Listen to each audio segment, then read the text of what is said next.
Assalamualaikum, salam sejahtera. Debat Bola episod 156. Saya Amin Fuad bersama dengan rakan saya Amir Arafat, seorang centre back. Izzy Nazri juga seorang centre back. Mereka akan menasihati pemain-pemain di luar sana atau coach-coach di luar sana sebagai apa? Orang kata dah bereksperience dah. Main back defense tapi bukan CB lah. Bukan CB kan? Kau bukan CB lah? Aku LB. Dia adalah Roberto Carlos. Tak, dia boleh sepak kaki kiri. Orang dah tahu aku sepak kaki kiri. Okey, minggu ni kita nak bercerita, kita dah masuk liga, kita dah meriahkan liga kita dah game ketiga dan nak masuk game week keempat. Ya. Dan kita nak membincangkan topik yang hangat juga yang diperkatakan baru-baru ni tentang reality atau bukan reality Perak FC. Patutnya reality. Apa real ke apa?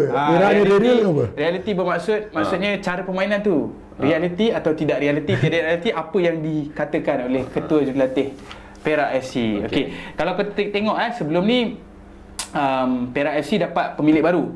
XOXO One XOX. Tak ada one tak ada. XOXO je. One ada lah. One ada XOX tu. One XOX tu untuk nama telco dia, company XOX. Tapi XOXO tu hak in kisses ni. Tu tak boleh. Itu you biasa dulu tulis surat dulu tak XOXO dulu. Betul. Jadi dengan bawah pemilik baru ni, ketua jurulatih pun baru. Lim Tiong Kim, seorang jurulatih daripada bekas jurulatih Bayern Munich bawah 19 tahun dan juga merupakan bekas ketua pengarah AMD ataupun program pembangunan bola sepak kebangsaan, bola sepak Malaysia ataupun NFDP lah, National Football Development Program. Selepas 3 perlawanan, Perak kini 2 seri 0-0 bersama Kelantan dan PDRM, tewas 4-1 di gelanggang sendiri kepada Kedah. Itu perlawanan pertama dan game mereka seri selepas itu bersama Kelantan dan juga PDRM dan baru-baru ni bersama Kelantan lah di Kota Baru, Stadium Muhammad ni Kelantan United kan? Kelantan United, ya betul. Kini di tangga ke-12 dengan 2 mata. Maksudnya kita ada 14 tangga ke-11 Min. 11 sebab Negeri Sembilan dah kalah teruk hari tu. Tak, sebab ni aku ambil sebelum Negeri Sembilan. Tangga ke-11 kan. Sebab sebelum ni aku ambil tangga ke-12, kita tak mau kisahlah pasal nombor 7. Tak ada beza pun. 7070 kita tak mau ambil kisah. Kita tak mau ambil kisah kalau boleh lah kan. Okey. Namun selepas perlawanan kedua menentang PDRM ni, kita imbas kembali lah, kita nak tengok komen LTK. Ketua Jurulatih Perak LTK ada memberikan sedikit ulasan atau komen. Ini apabila ditanya tentang apa yang perlu dilakukan oleh Perak selepas ini jawapan dia. Dia kata, dia menjawab, peluang sudah ada di sana, dia kata terpulang kepada individu untuk menyudahkannya. Lepas tu dia sambung lagi, dia kata mungkin kita mesti panggil bomoh dari Indonesia. Jadi apa yang sebenarnya kau rasa, apa yang dia nak disampaikan? Kalau tengok raut wajah dia, apa yang nak disampaikan oleh LTK sebenarnya bila dia cakap dia nak bomoh dari Indonesia tu? Sejujurnya bila aku dengar respon macam tu, aku faham maksud LTK tu. Dia bukanlah nak mengatakan memang kena ada bomoh lah kan, tidak lah. Tapi apa yang dia cuba sampaikan itu sebenarnya tersirat. Hakikatnya sebenarnya apa yang dia cuba sampaikan adalah ketumpulan di bahagian serangan itu sendiri sebenarnya, sehingga kan mereka tidak mampu untuk menjaringkan gol. Main bola dah main bola, ibarat begitulah kita dah main bola, kita dah ada strategi kita. Aku pun dah susun formation untuk pemain apa semua. Tapi untuk convertkan chances tu kepada jaringan, kena perlukan bomoh. Jadi maksudnya tumpullah di bahagian serangan tu. Itulah maksud LTK itu sendiri. Kalau sebab aku tengok Temu Ramah tu, dia jawab dengan nada macam yang kecewa dan perli-perli sikit lah. Betul. Sebab berlawan dengan PDRM tu, aku ada tengok game tu. Sebenarnya PDRM pun ada peluang untuk menjaringkan gol, bukan sahaja Perak. Sebenarnya perlawanan tu lebih seimbang kalau kau tanya aku. Tapi tapi satu benda aku suka pasal LTK ni, dia bila cakap macam tu, maksudnya dia cakap ikut perasaan, emosi dia lah. Kadang-kadang kita merasakan macam jurulatih ni kena jaga emosi dia sebenarnya, tanpa berselindung kan, tapi dia outspoken. Bila dia outspoken ni benda yang sangat fresh lah untuk liga kita sebenarnya. Saya ada macam tu dulu. Betul. Era tu dah habis. Ni era baru. Era baru ada era Lim Tiong Kim lah. Tapi aku rasa Lim Tiong Kim lagi kasar. Lagi kasar daripada itu kan. Jadi untuk aku kadang-kadang betul kena jaga emosi, tapi aku rasa dia hanya bercakap dengan pemikiran dia, apa yang dia fikir ketika itu kan. Okey, lepas tu lepas dia dah reda, dia dah tak marah apa semua, ada orang tanya lagi komen sehari selepas itulah kot. Yang buat marah tu orang yang tanya tu sebenarnya. Bukannya persembahan anak-anak buat tu aku tu. Yang tanya soalan tu buat dia marah aku rasa. Ada orang tanya lagi. Apa tanya? Minta komen lah pasal game tu kan. And then dia jawab lagi satu quote kepada lepas perlawanan lawan PDRM tu, dia kata kami hanya perlukan seorang pemain yang boleh letak bola di dalam jaring. Dia kata benda yang sama lah kan. Boleh lihat berapa banyak peluang yang kita cipta pada perlawanan malam tadi. Dia cakap malam tadi maksudnya dia game tu lah. Game tu lah. Mungkin kita perlu beli Ronaldo. Namun pemain ini sudah beraksi di Liga Arab, di Arab Saudi, tapi tidak tahulah. Okey first of all, Ronaldo mana? Ronaldo gemuk ke Ronaldo? Ada dua Ronaldo Sean pun Ronaldo je. Sean Ronaldo. Sean Ronaldo tapi dia boleh lari lah. Lepas tu yang barunya Si Ronaldo, itu dah sampai ke tempat lain lah. Okey, apa pula bila dia cakap itu, apa pula reaksi kau Aku rasa macam dia cakap, perli lah. Aku rasa tu benda yang baru yang mana dia kat sini kau boleh tengok. Kita mungkin dulu nak cakap bawa pemain muda, tapi diorang sign about 5 to 6 player import tau. Ya. And ada aku rasa 5 ke 6 lah. Ya, ada Nigeria, ada Argentina, and then last minute ada 3 orang Korea tu semua kan. Kebanyakannya kalau kau tengok, dia tak turunkan semua pun. The question mark is kat sini ialah bila kau pakai pemain-pemain import, kau tahu kita nak kena tengok lebih berkualiti lah. Maksudnya dia jadi core players. Okay. Tapi kat sini kita tak nampak benda tu. Apa yang aku tengok throughout 1 game, 2 game, 3 game, dia orang main disiplin tu ada, tapi tanpa hal tuju. Tapi kalau kau Hadi Fayad, kau mendengar benda-benda ni, apa perasaan kau orang? Apa perasaan kau? Aku rasa kena face the fact sebab memang sebab Hadi Fayad kalau kau tengok game, dia orang start dengan 4-3-3 and Hadi Fayad main di sebelah kanan. Dan aku tak rasa dia someone yang ada pace. Okay. Yang ada kelajuan. Dia ada kelajuan, dia ada good cross. Dia hanya someone yang penalty box. Ya, tapping orang. So tak silap aku, dia orang punya striker ialah yang banyak perform lah. Something Ashraf macam tu. Okay. Mamat tu yang score hari tu, kalau tak silap aku. Masa lawan Kedah lah maksudnya. Okey.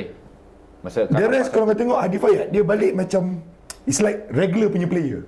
Jadi kat sini persoalan aku ialah LTK nak pemain-pemain import tu, dia nak ke ataupun itu daripada owner yang beli. Itu dua benda yang kita kena define dulu lah. Okay. Untuk menjawab soalan Amin tadi tu, aku rasa dia ada Christian Obiozo Mamat ni. Badan Mamat ni pun dah 2 game 3 game still tak score lagi. Itulah maksud aku. Maksudnya pembelaan panik tu, is it a panic buy ataupun sebab dia bertentangan dengan apa yang LTK kata. LTK kata kita nak bawa squad academy, squad banyak budak muda, kita nak bagi ruang. Tetapi pendekatan yang jadi kat situ is different. Yalah, tapi aku juga melihat bahawa LTK juga perlu mengambil tanggungjawab. Kalau tak tajam, dia perlu menajamkan penyerang-penyerang yang dia ada, seperti macam Hadi Fayad, macam ada seorang kalau kita tengok, sebab dia tahu, dia sendiri yang cakap dia mahu pemain lokal lebih banyak daripada pemain import kan. Kalau dia nak pemain import tu masuk dan jaringkan gol, maksudnya pemain import tu dah kena proven. Dan kita nampak pemain import yang dia ada sekarang yang nampak okey sikit yang pemain Korea tu, Sionung kan, tak salah aku kan. Jadi beliau juga mempunyai pilihan untuk mengambil pemain tempatan yang dia nak, tetapi mengikut pasaran yang mungkin Perak bajet mentawarkan lah kan. Jadi macam mana nak cakap, dia macam sukar lah sebenarnya, sebab Perak ni base dia pemain tempatan, bukan pemain import kan. Dan juga kalau kita tengok statistik mengatakan Sionung dan Hadi Fayad antara pemain yang banyak melakukan percubaan ke arah gol. Dan sebenarnya Perak adalah pasukan kedua tersikit buat percubaan ke arah gol. Kau mesti terkejut mana aku dapat statistik ni kan. Masalah kedua tersikit kedua tersikit. Melakukan percubaan ke arah gol. Tadi aku nak tanya, susah dapat statistik tu untuk Liga Malaysia tu, dapat tu. MFL sekarang dah buat wajah baru. Statistik semua ada di website MFL. Awak memang tak pernah lagi putus asa dengan MFL kan? Tak, sebab tahun yang tinggi kita aku dah tak buka dah. 2 season lepas dah tahu hati dah tak buka dah. Baru ada shot on target, shot off target secara keseluruhan pasukan kau boleh tengok. Jadi benda yang baik lah. Maksudnya Min, kalau lah yang kau cakap tadi, paling banyak membuat percubaan dalam pasukan Perak adalah Hadi Fayad dan juga Sio tu. Okey, tetapi untuk statistik rekod, pasukan Perak adalah kedua tersikit membuat percubaan tu. Maksudnya dua pemain Perak ni sebenarnya tak banyak lah. Tak banyak lah. Dalam tim dia tak banyak lah. Mungkin dia 2 kau 2, tapi the whole team tu betul 4 tu je lah. Macam tu. Tapi bila mendengar rekod kau itu, apa yang aku boleh nampak gambarkan adalah inilah striker Perak yang tumpul, inilah dia yang diorang terpaksa pakai, yang dia ada. Wow. Itu sukar lah. Okey, dan baru-baru ni seri bersama Kelantan United 0-0. LTK mengatakan bahawa Padang sini, ini quote dia yang baru, yang paling latest lah. Padang sini susah nak main bola. Masalahnya kalau Padang tu tak rata, kerana di dalam bola tu ada banyak katak. Dia melompat-lompat pula bola ni sebab dalam bola tu ada katak. Kau faham tak? Faham. Jadi kita nak main combination tu susah sikit. Bukan kita tak nak main bola, kita nak main bola tapi Padang tu tak sesuai. Dia punya tak rata. Adakah ni alasan? Sebab kalau dah masuk katak pula dalam bola tu, aku first time dengar perumpamaan ni. Sejujurnya aku dengar, aku melihat soalan tu diajukan dan cara dia reply. Bermaksudnya dia ada bagi tahu, LTK ada bagi tahu ini bukan alasan tapi hakikat apa yang dia nampak di padang tersebut. Memang bola itu melantun-lantun. Memang ada katak dalam bola. Melantun-lantun lah. Kata tu metafora, itu adalah perumpamaan. Selalu katak-katak ni dalam politik ke? Itulah aku tunjuk tu dia bawa kesukan. Malaysia ni tak boleh dengan katak tu. Ada undang-undang dia kan. So nak dijadikan cerita, bila aku dengar tu, maksudnya Padang ni tak rata, melompat-lompat. Jadi mereka tak ada pilihan lain. Mungkin at that time diorang bercadang untuk main main dekat lah bola tu kan, main short pass ke apa, combination punya playing kan. Tapi terpaksa mungkin kena tukar main straightforward punya direct football, terpaksa kan. Mungkin cara tu tak serasi ataupun tak dibiasakan dalam pasukan Perak itu sendiri. So pada aku, apa yang dicuba sampaikan tu, certain orang akan anggap benda tu sebagai alasan lah. Tapi dia dah cakap ini bukan alasan, tapi ini pernah cakap juga. Ini benda yang saya nampak, ini benda kenyataan yang saya nampak. So kita kena terima lah. Mungkin ya kat Kelantan United, aku pun tak expect Padang tu secantik macam mana kan. Dan lawan Kelantan United, tak salahku Kelantan United dominasi sebenarnya. Perlawanan tu bukanlah dominasi macam mana, peluang yang dimiliki oleh mereka lebih untuk menjaringkan gol berbanding Perak. Tapi itulah, orang akan cakap alasan sebab yelah kau seri kau tak menang. Cuba kalau kau menang. Macam contoh hari tu Kelantan FC, Kelantan lawan dengan Penang, Kelantan menang. Tak ada pula orang bercerita pasal kata-kata tu kan. Betul. Tapi itulah hakikatnya, Padang memang tak berapa elok lah kan sebenarnya kan. Sabah pun main kat Bendang, aku dengar baru-baru ni. Sabah pun kat Bendang. Betul. Tapi tak ada pula ini dah tak ada isu lah sebab Bendang. Tapi tu bukan kata berudu badan air. belum muncul lagi. Tapi itulah, aku secara keseluruhan komen-komen ni kan, aku suka sebab ini memberikan, orang kata ada orang tak puas hati, orang cakap alah LTK ni cerita je lebat apa benda semua. Okey fine kau nak cerita dia, tapi aku rasa dia membawa satu benda yang warna-warni lah untuk dalam, kita punya liga ni lah, dalam persekitaran bola sepak lah. Kan, Katak, Ronaldo, siapa lagi, apa lagi satu tadi? Katak, Ronaldo dengan ni lah Bomo. Bomo. Kita tak tahulah lepas ni apa pula kan. Kan. So dan kita move on, dan last kali lah, lepas 3 perlawanan korang tengok kalau korang ada tengok Perak ni, apa kesimpulan yang korang boleh nampak lah? Ya, aku sejujurnya bila aku mula tengok result, aku tak tengok full game lah untuk Perak. Aku just tengok highlight je. Dan aku boleh rangkumkan sedikit info yang aku dapat dekat Facebook sikit, macam mana fans Perak nyatakan apa yang mereka lihat dan apa yang aku lihat sendiri dalam highlight tu. Sebenarnya nombor satu, kenyataan yang perlu diterima adalah memang Perak memiliki serangan yang sangat tumpul. Sangat tumpul. Itu dapat disokong kenyataan tersebut berdasarkan apa yang Amin cakap tentang shot on target yang kedua tersikit daripada pasukan Perak. Shot on goal daripada pasukan Perak adalah kedua tersikit So maksudnya kat situ, nombor satu keyword dia adalah serangan tumpul. Nombor dua yang aku nampak, midfield dan juga pertahanan Perak, midfield dia boleh katakan kreatif midfield dia kreatif, tapi tak konsisten. Dia macam hilang arah fokus sikit. So bila diorang kena attack, ada jurang ataupun gap terlalu besar di antara tak tight lah. Tak tight. Ada di kawasan midfield dan juga di kawasan pertahanan tu ada ruang yang sangat besar. Jadi aku nampak benda jadi agak seksa untuk defend ni bertahan dengan gap yang agak besar dengan pemain tengah. So diorang agak struggle lah kat situ. So itu adalah dua benda yang aku nampak yang agak mungkin Coach LTK sendiri aku rasa dia nampak benda tu. Mungkin dia akan perbaikilah untuk dua benda yang aku nampak tu. Untuk 3 game ni aku tak tahu apa benda yang obvious lah yang obvious nampak. Lah. Yang obvious aku nampak, aku menjangkakan LTK tak lama. It's either It's either LTK tak lama atau Boss XOX tak lama. Okay. Sebab bila main ni, aku rasa musim berjalan, kempen berjalan, benda paling penting ialah kau nak tengok result. Betul. So aku daripada awal aku question bentuk is either betul ke Boss XOX setuju dengan pembelian ni, apa yang LTK nak, ataupun visi dia ataupun visi dia. Sebab LTK awal cakap don't expect banyak, dia nak rebuild this team tau, dengan budak-budak.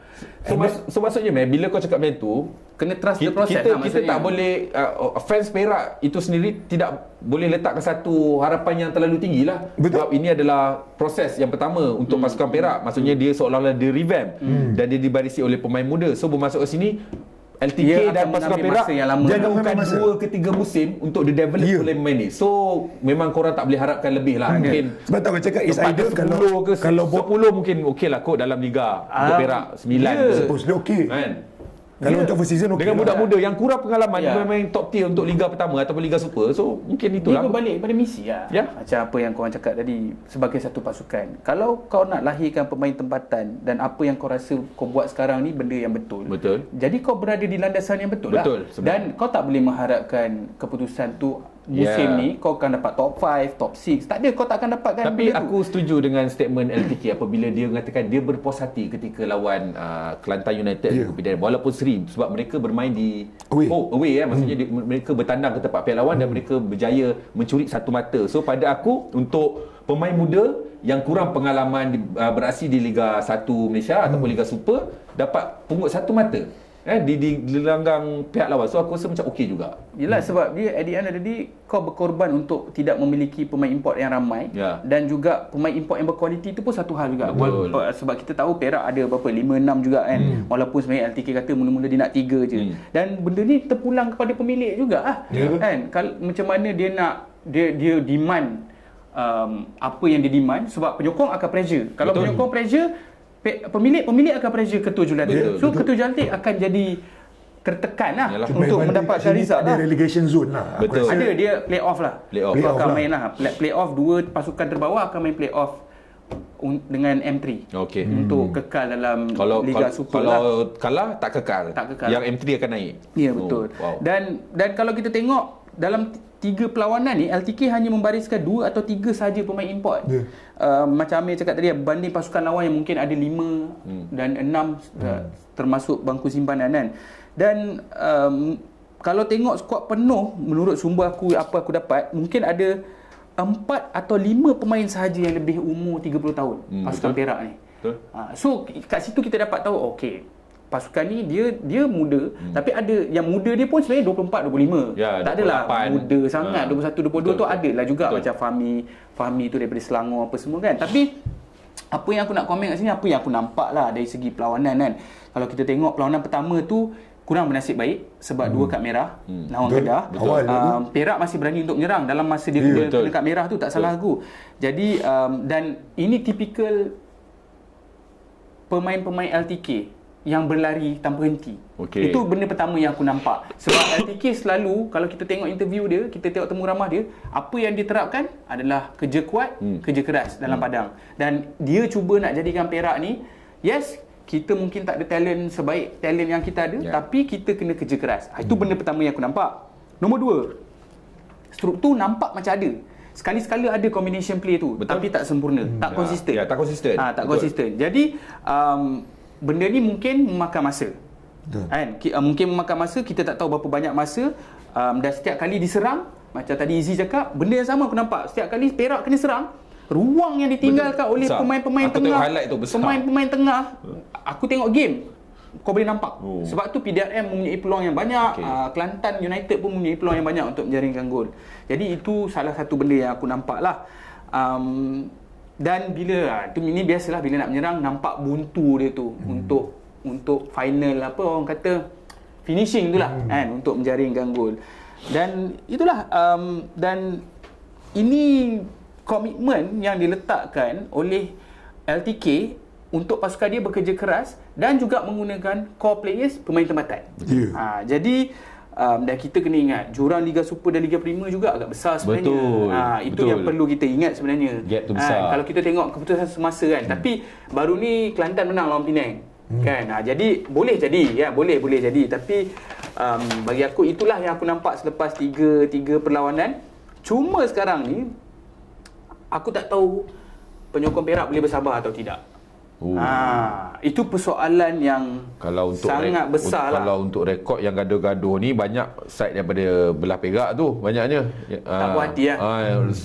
Yang banyak rasa tak puas hati kan. Jadi kat sini dia akan menguji penyokong Perak sendiri bahawa adakah mereka sanggup bersabar atau tidak. Sebab kalau dia orang tak sabar, pemilik jadi tak sabar, LTK takkan lama. Tapi kalau dia orang sanggup bersabar, dapat nombor 10, even kalau dapat nombor 11, kau kena main play-off ke apa ke, dapat nombor 13 kan, kau boleh main play-off ke apa. Lepas tu menang tapi dapat stay juga. Dapat stay, okey. Tak ada masalah. Betul. Tapi kalau kau mengharapkan top 8, top 6, not even top 6 atau top 8 ke, agak mustahil lah. Sebab aku sendiri pun menjangkakan yang sebenarnya 3 pasukan terbawah adalah pasukan Perak. Disebabkan faktor-faktor sebeginilah. Akhir kata, ada apa-apa? Aku rasa macam ni cakap, fans semua kena bersabar sebab tim ni memang tim dah barai pun sebenarnya sebelum ni tim projek sebenarnya. Ni tim projek. Dia kena faham kalau penyokong Perak tak sabar, akan berlaku krisis, masalah, mungkin akan ada masalah pembayaran gaji ke apa, mungkin ada masalah kewangan ke apa, akan ada masalah lah yang akan menyebabkan. Kau kena ingat, walaupun ada pemilik baru ni tak adalah kaya raya akan bagi semua duit. Kau kena ingat benda tu satu, pasukan kena stabil dulu sebelum nak mencabar. Itu korang kena ingat. Sebelum nak mencabar, kena pastikan pasukan tu stabil dulu. Kalau pasukan tu stabil, dia boleh terus untuk kelangsungan hidup 1 musim, 2 musim. Mesti ada pembangunan di situ, mesti ada progres. Kita kena pelan-pelan. Player pun akan gel sedikit demi sedikit. So pada aku, bagilah ruang sikit kan. Kena bagi ruang sikit lah. Faham. Aku faham kenapa ada orang ataupun ada setengah even penyokong, bukan penyokong Perak itself, memandang pasukan Perak ni sepatutnya kena, sebab LTK itu sendiri. Orang kata brand LTK itu sendiri sebenarnya reputasi sebenarnya, reputasi. Gaji besar kot. Itu aku tak tahu. Tapi reputasi tu yang sebenarnya menyebabkan takkan macam ni Perak main. Kan. Tapi dia orang kena tengok. Teman dah lama sabar yuk. Tapi pemain yang LTK ada, kau kena tengok. Yes, betul. Kau tak boleh, kau letak Pep Guardiola pun, kalau pemain yang dia ada tu macam tu, dia tak boleh buat apa kan. Jadi itulah akhir kata daripada kami untuk episod kali ini. Kita mengucapkan selamat majaya kepada Bos Gaurus. Bos Gaurus lah. Bukan Seladang. Macam-macam nama nickname tukar pun dah. Logo ni baru. Tapi bukan Danganum Bukanlah. Tapi better lah daripada Danganum tu Melaka tu. Tak apa-apa kan. Okey, kita akan jumpa lagi di episod yang akan datang. Assalamualaikum. Terima kasih.